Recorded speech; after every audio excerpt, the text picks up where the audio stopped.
Hi hello welcome back to my channel. இன்றைக்கி வந்து 10 ரூபாய் சேமிப்பு திட்டத்தில் ரொம்ப சூப்பரான ஒரு சேமிப்பு திட்டம் தான் பார்க்க போகிறோம். 10 ரூபாய் சேமிப்பு திட்டம் எப்படி சேவ் பண்ணலான்னு சொல்லிட்டு பார்க்கலாமா? இது வந்து நீங்கள் மந்த்லியோ இல்லை வந்து வீக்லியோ எப்படி வேணாலும் சேவ் பண்ணலாம். நான் இப்போ உங்களுக்கு வீக்லி எப்படி சேவ் பண்ணலாங்கிறத காட்டுறேன் daily. Okay, so first day வந்து 10 ரூபாய் போடுங்க. 10 ரூபாய் சேமிப்பு திட்டத்தில் ஃபர்ஸ்ட் வந்து 10 ரூபாய் போடுங்க, அடுத்தது 25 ரூபா, அடுத்தது 30 ரூபா போடுங்க, அப்புறம் 45 ரூபா, 50 ரூபா, 65 ரூபா, 70 ரூபான்னு போடுங்க. சரியா?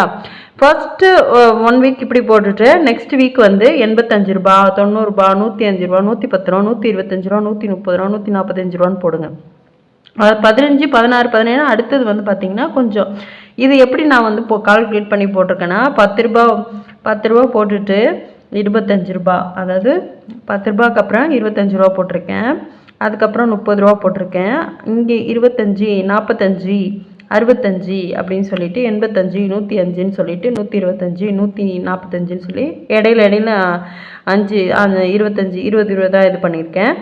இது வந்து 15 ஆட் பண்ணியிருக்கேன். இப்போ வந்து 10 ரூபானா 25 ரூபாயா, அதுக்கப்புறம் வந்து 30 ரூபா, இது கூட ஒரு 15, 45, இது கூட இது வந்து அப்படி திரும்ப ஒரு 5 மட்டும் சேர்த்துக்கிறேன் 50, திரும்ப இது கூட 15 சேர்த்து 65, இது கூட 5 சேர்த்து 70, இது கூட வந்து 15 சேர்த்து 85, அந்த மாதிரி நான் வந்து கால்குலேட் பண்ணி போட்டிருக்கேன்.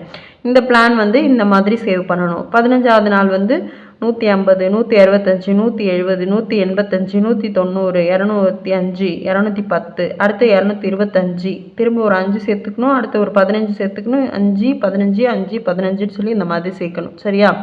ஸோ அப்படி சேர்க்கும் போது என்ன ஆகும் அப்படின்னா ஃபர்ஸ்ட் வீக் வந்து 295 ரூபா, ரெண்டாவது வீக் வந்துட்டு 790 ரூபா கிடைக்கும், மூணாவது வீக் வந்து பார்த்தீங்கன்னா 1275 ரூபா கிடைக்கும்.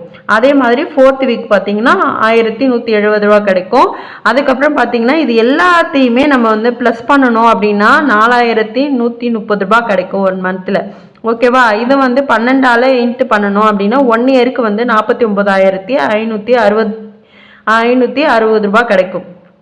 சரிங்களா? அப்போ வந்துட்டு நம்ம 1 இயரில் நம்மளால் வந்து ஒரு 49,500 ரூபா வரையும் சேமிக்க முடியும். அதவே நம்ம வந்து 5 இயர்ஸாக வந்து நம்ம இன்ட்டு பண்ணி போட்டோம் அப்படின்னா நம்மளுக்கு வந்து 2 lakhs rupees வரையும் நம்மளால் ஏர்ன் பண்ண முடியும். அதாவது பிளான் சேவ் பண்ண முடியும்.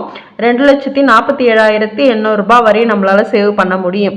பட் நம்ம இன்றைக்கி எவ்வளோ சேவ் பண்ணுறோங்கிறது வந்து கஷ்டம்தான், ரேர் தான். பட் ஆனால் வந்து இவ்வளோவான்னு நிறைய பேர் கமெண்ட் பண்ணுறீங்க. நான் கேட்குறேன், கண்டிப்பாக நீங்கள் வந்துட்டு ஒரு மந்த்லி வந்து ஒரு இன்வெஸ்ட்மெண்ட் வந்து ஒரு 10,000 ரூபாய்க்கு நீங்கள் வந்து ஒரு குடும்ப செலவுக்கு சாப்பாடுக்கு நீங்கள் ஸ்பெண்ட் பண்ணுறீங்க. அதில் அன்வான்டான என்ன ஃபுட்டு இருக்குது, என்ன நம்ம திங்ஸ் வாங்குகிறோம் அதெல்லாம் ஸ்கிப் பண்ணிவிட்டு சேவ் பண்ணால் மினிமம் ஒரு 2,000 ரூபாய், ஒரு ரொம்ப மிடிலாக இருந்தால் கூட, மிடில் கிளாஸாக இருந்தால் கூட ஒரு 2,000 நம்மளால் கண்டிப்பாக சேமிக்க முடியும். அப்படியே ரொம்ப போராக இருக்கீங்கன்னா ஒரு 1,000 ரூபாய், ஒரு 500 ரூபாய் வரையும் அவங்களால சேமிக்க முடியும். ஓகேவா? நம்ம வந்து செலவு பண்ணுறதுக்கு யோசிக்க மாட்டோம், ஆனால் சேமிக்கிறதுக்கு அவ்வளோ யோசிக்கிறீங்க. ஏன்னு தான் எனக்கு தெரியல. செலவு பண்ணுறதுக்கு காசு இருக்குது, கடன் வாங்கியாவது நம்ம செலவு பண்ணுறதுக்கு தயாராக இருக்கும்.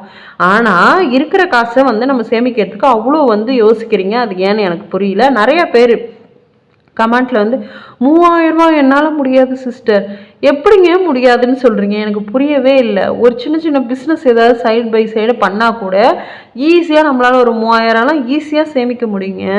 தயவு செய்து வந்து சேமிக்கிறதுல நிறைய பேர் வந்து ஆர்வம் காட்டுங்க, நிறையா வந்து சேமித்து அதை வச்சு ஏதாவது உங்கள் பிஸ்னஸை வந்து டெவலப் பண்ணுறதுக்கு, நிறையா இன்வெஸ்ட்மெண்ட் ஏதாவது பண்ணுறதுக்கு நான் உங்களுக்கு வந்து இது ஃப்யூச்சரில் பெருசாக உதவும். உங்களுக்கு எதுவுமே இல்லாத காலகட்டத்தில் இந்த கண்டிப்பாக நீங்கள் சேர்த்து வச்சு இந்த சிறிது தொகை வந்து கண்டிப்பாக உங்களுக்கு கை கொடுக்கும். கண்டிப்பாக இதெல்லாம் சரி, ஓகே, என்னால் வரலாம் இவ்வளோ போட முடியாது.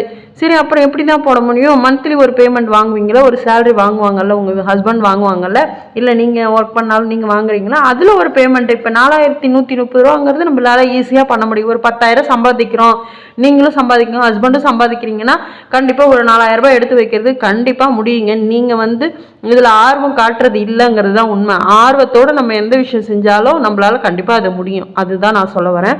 ஸோ முடிஞ்ச அளவுக்கு வந்து இதெல்லாம் எனக்கு கஷ்டமாக இருக்குன்னா கூட மாதத்தில் ஒரு 4,000 ரூபாய் எடுத்து வைக்க பழகுங்க. கண்டிப்பாக 5 வருஷத்தில் அது ஒரு 2,40,000 47,000 ஒரு அதான் 2,50,000 வரையும் இருக்கும். ஏன் அப்படி சொல்கிறேன்னா மாதம் மாதம் நீங்கள் இதை கொண்டு போய் ஆர்டியில் கட்டிடுங்க. போஸ்ட் ஆஃபீஸ் ஆர்டியில் கட்டிட்டிங்கன்னா 5 இயர்ஸில் நம்ம வந்து 2,47,000ங்கிறது கொஞ்சம் இன்க்ரீஸ் ஆகி ஒரு 3 லட்ச ரூபா வரையும் நம்ம கையில் கிடைக்கிறதுக்கு நிறைய வாய்ப்பு இருக்குது போஸ்ட் ஆஃபீஸ் ஸ்கீமில். ஸோ அதனால் சேமித்து பழகுங்க. அதை வந்து எப்படி வந்து எதில் போட்டு சேமிக்கணுங்கிறதையும் நீங்கள் கொஞ்சம் யோசித்து அதுக்கு தகுந்த மாதிரி நீங்கள் சேமிக்கவும் பழகுங்க. Okay, thank you so much for வாட்சிங். தேங்க்யூ.